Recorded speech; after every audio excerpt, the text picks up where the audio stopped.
भारत इतिहास रे जोड़ी हेला नुआ अध्याय राष्ट्रपति भाव में शपथ नेले द्रौपदी मुर्मू। देशर सर्वोच्च सांविधानिक पदरे शपथ नहीं ओडिया झील द्रौपदी मुर्मू। आज तांकु पद और गोपनीयतार शपथ पाठ कराई सुप्रीमकोर्टर प्रधान विचारपति एनवी रमन्ना। जुहारू निजर अभिभाषण आरंभ कर राष्ट्रपति द्रौपदी मुर्मू संत कवि भीम भोईंकर उक्ति रे सारी। ओडिशार एक छोट आदिवासी गाँव निज यात्रा आरंभ करथिले। गाँवर प्रथम कॉलेज जाइथिबा जी होछंती से काउंसिलर राष्ट्रपति होगा सौभाग्य तांको मिलिछि। भारतर गरीब माने स्वप्न देखिबा सहित एहाकु साकार करि परिबे बोली मध्य से कहछंती। राष्ट्रपति हेबा एई कथाकु प्रमाणित करिछि। तांकु ए जाय गणतंत्रर शक्ति आनिथिबा राष्ट्रपति कहछंती। राष्ट्रपति भाबरे मुर्मू दायित्व नेबा परे महिलांक हित साधन तांकर सर्वोच्च प्राथमिकता रहिबो। ता सहित समस्त प्रयास रे उज्जवल भारत लक्ष्य से साधन करने को चेष्टा करेंगे। शेष में निज अभिभाषण सारिबा अवसर में संत कवि भीम भोईंकर उक्ति को उद्धार करी कहते मो जीवन पछे नरके पड़ी थाउ जगत उद्धार हेउ। यह कही देशर विकास अग्रगति लोकों सेवा करने नहीं मुर्मू पण से सारा देश को जणाइछंती। इस वैश्विक चुनौती का वोकल फॉर लोकल से लेकर डिजिटल इंडिया तक हर क्षेत्र में आगे बढ़ रहा आज का भारत विश्व के साथ कदम से कदम मिलाकर औद्योगिक क्रांति 4.0 के लिए पूरी तरह भारत तैयार है।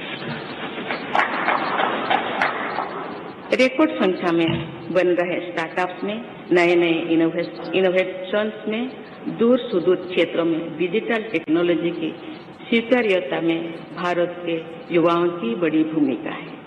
बीते वर्षों में भारत ने जिस तरह महिला सशक्तिकरण के लिए निर्णय लिए नीतियां बनाई गई है, इससे भी देश में एक नई शक्ति का संचार हुआ है। मैं चाहती हूँ कि हमारी सभी बहनें व बेटियां अधिक से अधिक सशक्त हो तथा वे देश के हर क्षेत्र में अपना योगदान बढ़ाते रहें। मैं अपने देश के युवाओं से कहना चाहती हूँ कि आप न केवल अपने भविष्य का निर्माण कर रहे हैं बल्कि भविष्य के भारत की नींव भी रख रहे हैं। देश के राष्ट्रपति के तौर पर मेरा हमेशा आपको पूरा सहयोग रहेगा।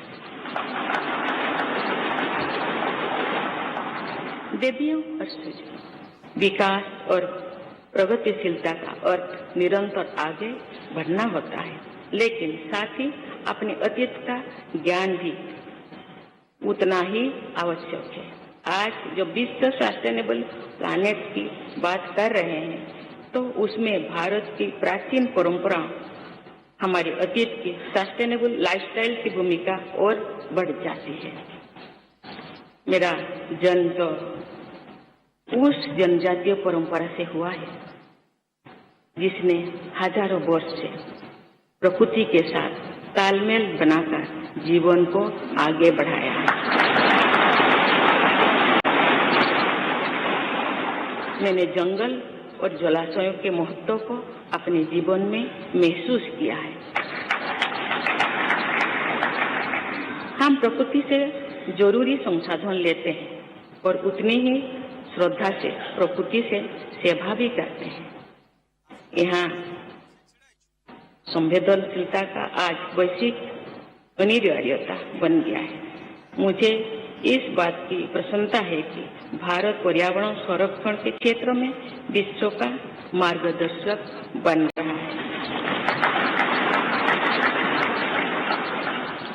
देवियों और स्वजन, मैंने अपने अब तक के जीवन में जौन सेवा में ही जीवन की सार्थकता को अनुभव किया है।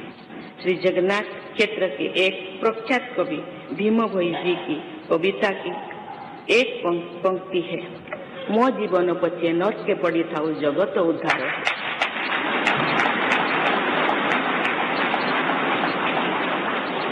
अर्थात अपने जीवन के हित और हित से बड़ा जगत कल्याण के लिए कार्य करना होता है। जगत कल्याण की इसी भावना के साथ मैं आप सब के विश्वास पर खरा उतरने के लिए पूरी निष्ठा व लगन से काम करने के लिए सदैव तत्पर रहूंगी। आइए हम सभी एकजुट होकर समर्पित भाव से कर्तव्य पथ पर आगे बढ़े तथा वैभवशाली व आत्मनिर्भर भारत का निर्माण करें। धन्यवाद। जय हिंद।